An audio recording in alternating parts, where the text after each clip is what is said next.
Cela fait exactement 14 ans que je suis partie d'Nkomtou, mon village où j'ai grandi, pour aller étudier l'anthropologie à l'université de Buea. Passionnée par la forêt, activiste pour la protection de l'environnement, j'ai décidé de mener une étude sur la disparition des essences forestières, en l'occurrence le baobab. Car je me souviens qu'il a toujours été vu comme un arbre maléfique par la communauté. J'espère que mon voyage ne sera pas vain et que je trouverai au moins un des baobabs que j'ai connus étant petit. J'explique alors à cet homme sympathique les raisons de mon voyage et il attire mon attention sur un phénomène. Zone urbaine. Oui, c'est déjà une zone urbaine. C'est déjà une zone urbaine. Donc je n'ai plus de village. Tu n'as plus de village. Waouh.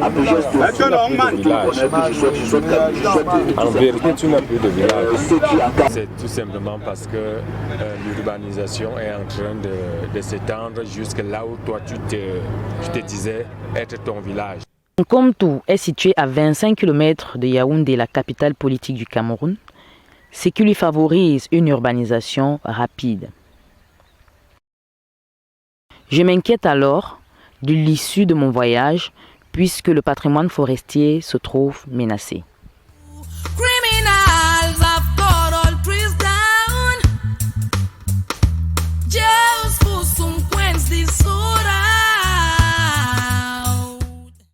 J'avais sans doute raison de m'inquiéter.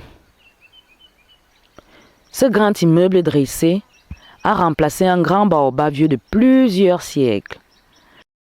Ma grand-mère me disait de son vivant que ce baobab marquait l'entrée de notre village. Hélas, il n'est plus. Comme beaucoup d'autres.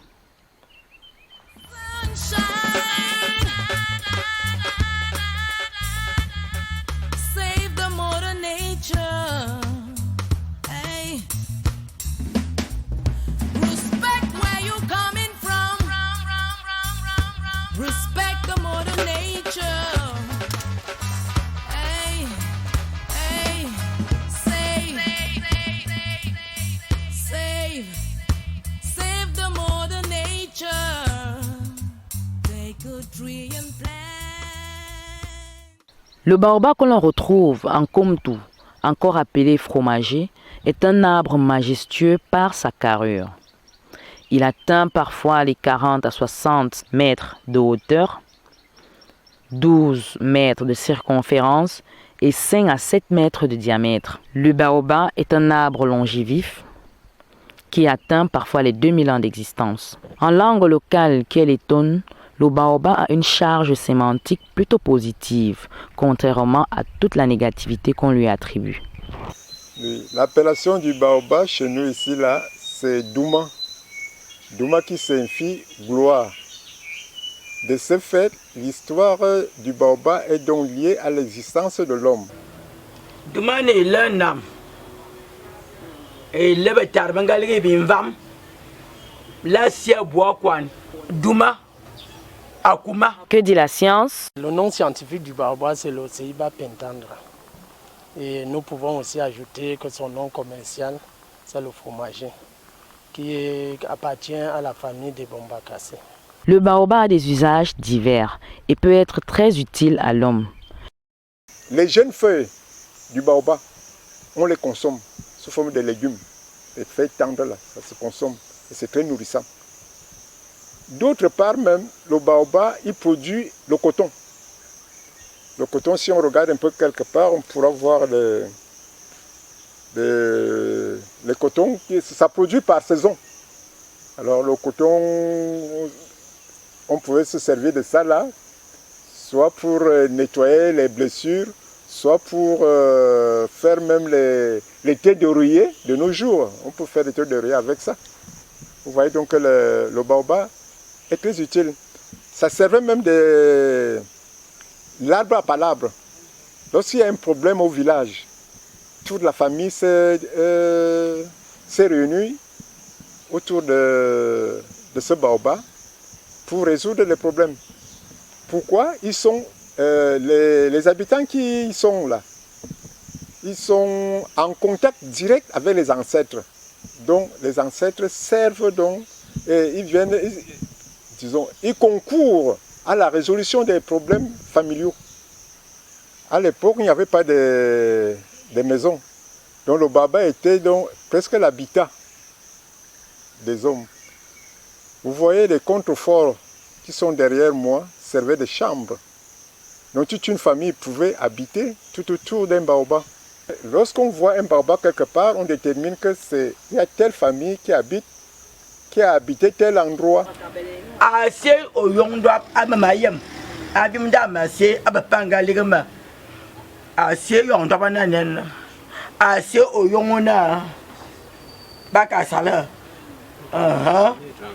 Le hernie anglais, c'est Étoine.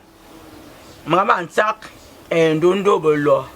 Le maman sac de ma telle andouane. Et de mon boine à cette étoile, à Siaboubiam.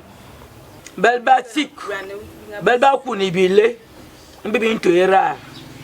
Belba kunibile, batik. On ne se souvient pas de lebi, bicam niakwan.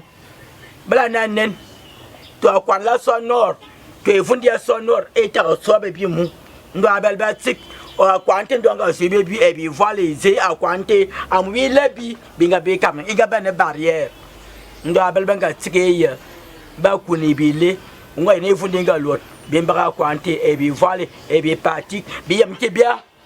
J'ai donc voulu savoir quelles sont les causes de la déforestation massive du baobab dans la localité de Nkomtou. Pour nous, ces causes peuvent être à la fois endogènes et exogènes.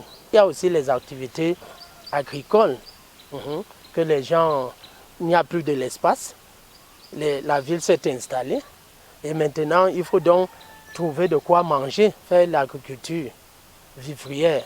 Maintenant on est obligé parce que le baobab, c'est aussi un arbre qui donne de l'ombre. Il faut donc couper pour qu'on essaie d'avoir de la lumière, disons, sur le sol.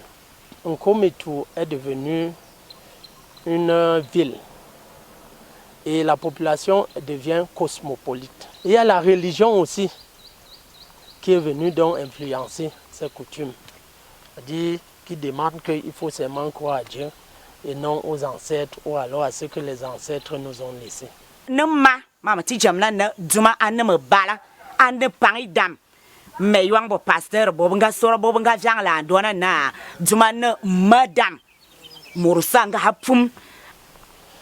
Il y a aussi l'exploitation irresponsable dont les gens ne savent pas faire une exploitation à faible impact, une exploitation sélective où il faut donc couper mais en respectant certaines normes d'exploitation, en respectant que les générations futures peuvent avoir aussi besoin de ces arbres. En Nkomoutou, je me dis qu'ils ont donc peint cet arbre comme un arbre maléfique. Ma ban ga manite e mamangal e mama satan e dobete wo bon dom na bor adjumate Anyana na contre morngbo. Nyana contre morngbo. Le baobab, c'est plutôt quelque chose qui attire la prospérité dans la famille. Lorsqu'un baobab germe par exemple sur une tombe de quelqu'un, ça veut dire donc que l'ancêtre là ramène la prospérité pour la continuité de sa famille. Et ça se vérifie. C'était donc un totem. Ça renfermait tout. Ne pouvait accéder à cet endroit que des initiés. En effet, aux ambons, on voit jeune macan comme tout. Mataoula motoua, il y a des motos, il y a des kicks. On voyager. On tel enfant comme tout. Malgré la connotation mystique qu'on lui attribue, le baobab reste une essence très prisée sur le marché du bois.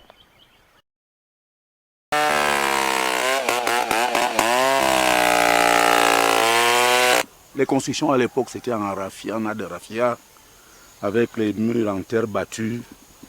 L'évolution a voulu, n'est-ce pas, qu'on perfectionne les constructions Ce n'était plus avec la terre battue.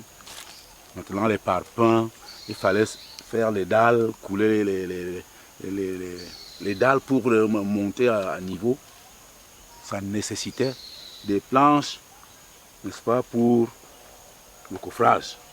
La demande est trop forte. Il n'y a qu'à voir dans la ville et la périphérie les immeubles qui, n'est-ce pas, jaillissent de terre chaque jour. Ça nécessite donc le coffrage. Et le coffrage, c'est à base du baobab. Ainsi donc, il tend à disparaître.